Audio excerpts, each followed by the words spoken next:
Hey guys, welcome back to Stock Solo. Today I'm going to be laying out a complete guide on how to start investing. This is not financial advice, it's just my personal thoughts on how best to invest in the stock market long term. Now to start off, you're going to have to choose a platform to set up your account on. There are many investment platforms to choose from, such as Charles Schwab, Fidelity, Robinhood, and many more. Personally, I use Fidelity, so that is what I'll be showing in the video. So first you're going to want to search Fidelity in Google, find fidelity.com, click on the log in at the top, and then you'll be able to sign up right below that. It's going to go through some basic questions like your first and last name, date of birth, 4 digits of your social. Later they'll have you put in your full social and a bunch of other personal information to make sure that nobody else is using your account fraudulently. As soon as your account is made, it'll bring you to this screen where you can figure out what type of account you want to open. For the sake of general investing, you would want to open an individual brokerage account. But I would also recommend adding a Roth IRA into that because of the tax benefits you'll receive from it. It is a retirement account, so you'll have to pull out at 59.5 years, or it won't have the same tax benefits. As soon as you're done with all that, you'll want to click on the Accounts and Trade tab. Go down to transfers, and that'll bring you to this page where on the right you can link a bank. Now if you are banking with any of the large companies in the US like Bank of America or Charles Schwab or anything like that, it'll be a quick process, probably about 2 minutes for your bank to be linked. If you use smaller banks like I did, like a credit union, then they'll have to send you electrical deposits, and you'll have to tell them what the deposits were to verify that it was your account. So finally, with all that out of the way, you're ready to start investing. So you'll want to go back to that Accounts and Trade tab, go to Transfers again, and then Send Money from My Bank. From this portal, you'll be able to send money from your bank to any selected account, whether that's your Roth IRA, your individual brokerage, or any other accounts you may have. Now, with this being a long-term investment strategy, I recommend a simple spread of mutual funds and ETFs. Both mutual funds and ETFs follow a multitude of stocks in well-known markets. That means if you're invested in these, your gains and losses will virtually mirror the market overall.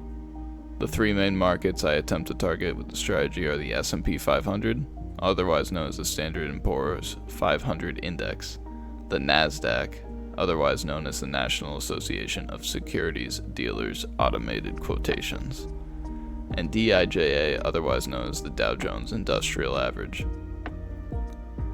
My strategy in this video is to invest in 2 different ETFs or mutual funds in each of the 3 markets, for a total of 6 positions domestically in your portfolio. For the S&P 500, I would invest in SPY, which is the SPDR S&P 500 Trust, and VOO, which is the Vanguard 500 Index Fund ETF. Now you can invest in any S&P 500 stocks or ETFs that you want. These are just the 2 that I would go with. For the NASDAQ, you should invest in QQQ, which is the Invesco QQQ Trust, and QQQM, the Invesco NASDAQ 100 ETF. And finally, for the Dow Jones Industrial Average, you should go with DIA, which is the SPDR Dow Jones Industrial Average ETF Trust, and FDN, which is the First Trust Dow Jones Internet Index Fund. I would personally invest in these 6 stocks with a heavier lean on the ones that are on the S&P 500. I would also add a 7th stock that is any foreign ETF or mutual fund so that you can have some balance in case the stock markets in the US start to crash. The one I like to go with is the IXUS, which is called the iShares Core MSCI Total International Stock ETF. It's a very balanced foreign ETF that primarily focuses on Europe and Asian companies, with allocation in every major industry, such as financials, industrials, information technology, and healthcare. Using a $100 investment as an example, I would put $50 into your 2 S&P 500 stocks, so 25 in each. Put 20 in your NASDAQ ones, which would be 10 in each, and 20 in your DJIA stocks, which would be 10 in each also. I'd put that last $10 in a foreign ETF or mutual fund of choice.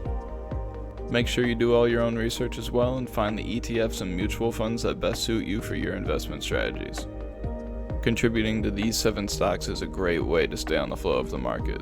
Remember that the current movement of the market is not something to worry about. Market crashes happen every 5 to 15 years historically, so it's not something you can avoid.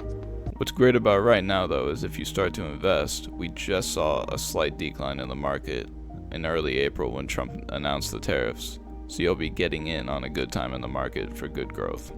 If you buy consistently through your life, you'll have a strong 8 to 12% gain on average. Thank you all so much for watching. Make sure to leave a like, a comment, and subscribe for more videos about getting your life on track financially.